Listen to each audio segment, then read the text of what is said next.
abantu baguye mu nyanja nini barwana no kwambuka ngo bageraho inzozi zabo ziri ku mugabane w'i Burayi cyangwa muri Amerika.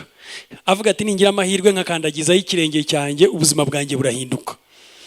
Ariko reka mbabwize ukuri jye uko mbyemera.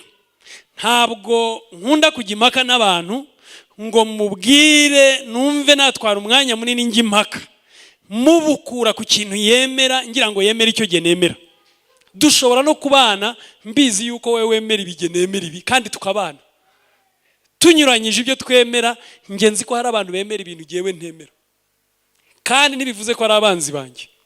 Nta nicyo dupfa rwose. Twemera bimwe. Umuntu akemera yuko avuye hano akagenda akakandagiza ikirenge cye ku mugabane w'i Burayi. Abenshi bakora ku buryo abana babo niyo we yaba adatuyeyo yabona nk'umugore watwite akamujyana akajya ku mwana we kugira ngo azavukire hehe i Burayi. Tuhita muri West baba bashaka kuvuga ibihugu biri mu burengerazuba bw'isi. Akumva umwana we navukirayo akitwa umunyagihugu, icyo ngicyo yavukiyemo biramuha amahirwe ku bandi ugereranije n'abandi.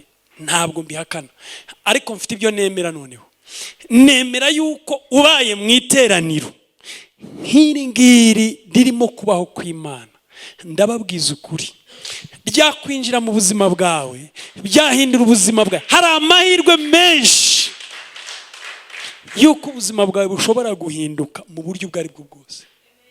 Imana ikagendana nawe intambwe ku yindi, ikagukiza, ikakugeza ahantu wumva utagikeneye kujya ahandi kugira ngo ubone kugira amahirwe.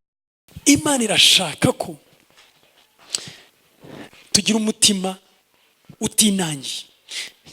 Twasomye uyu munsi ngo haranditswe ngo uyu munsi niwumva ijambo, niwumva ijwi, the voice, ntiwinangire.